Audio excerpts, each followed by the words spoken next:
Hello everyone and welcome to this session on vermicomposting technology. I am Professor Vishal Vaidya from Department of Zoology, SK Gandhi College, Kada. Today's topic is fundamental to our understanding of sustainable agriculture and organic waste management. We will exploring two key concepts, vermiculture and vermicomposting. Although these terms are sometimes used interchangeably, they represent two distinct but complementary practices.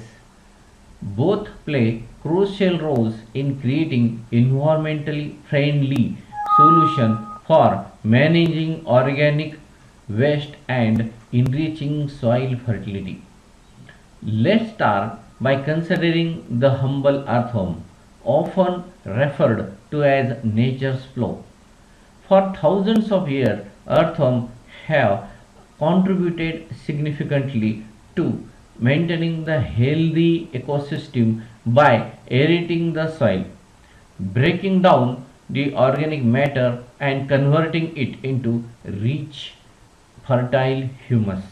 In fact, some of the earliest references to earthworms date back to the ancient Egypt, where they were reversed for their role in a soil improvement. Now imagine if we could take what earthworms naturally do and enhance it for the human benefit. That's exactly what vermiculture and vermicomposting allows us to achieve. While vermiculture focuses on the cultivating and breeding earthworms, essentially increasing their population for a specific purpose like waste decomposition and animal feed production. Vermicomposting involves using these earthworms to convert the organic waste into the nutrient rich component. By the end of this session, you will have a clear understanding of the differences between the vermiculture and the vermicomposting. So, one by one, we will discuss through the slide the differences between the vermiculture and the vermicomposting. The aspect first is the definition of the vermiculture. Cultivation of worms primarily for the reproduction is called as vermiculture. And what about the vermicomposting? Use of worms to decompose organic waste into the compost called as the vermicomposting. The primary goal of vermiculture is produce and harvest worms, and the produce the nutrient rich components is the primary goal of the vermicomposting. So the focus of the vermiculture is on worm breeding and population growth, and organic waste decomposition is the main focus of the vermicomposting. Now the end product of the vermiculture is worms for fishing bait, animal feed and vermicomposting. And about the vermicomposting, the end product is vermicompost, which is worm cast.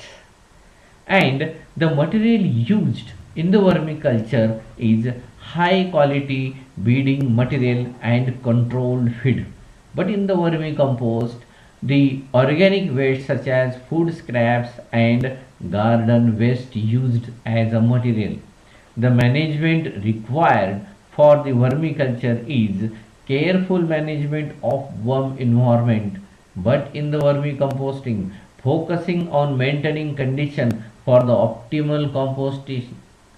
Now the temperature is for the vermiculture and for the vermicompost is same, that is 13 to 25 degrees Celsius.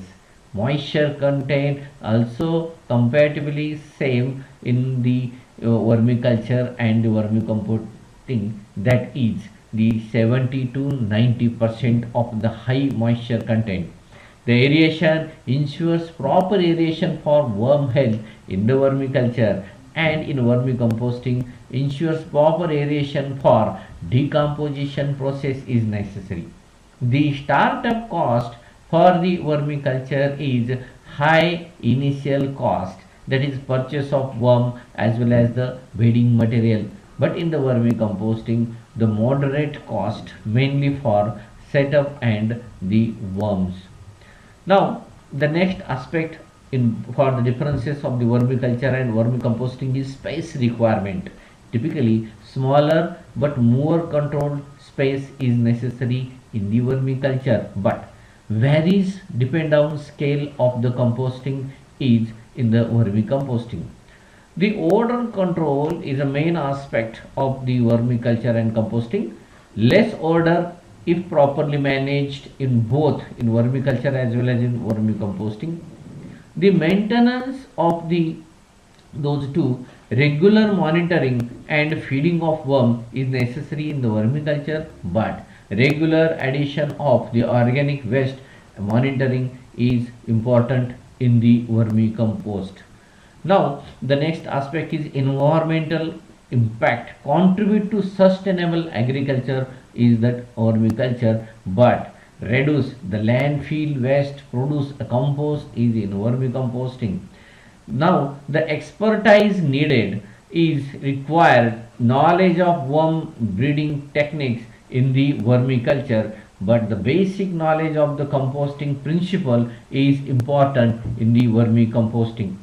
The potential issues like the overcrowding disease in the worm population is very important in vermiculture, and in the vermicompost the potential issues like imbalance in compost condition is very important in the vermiculture. So also vermicompost. So thank you very much.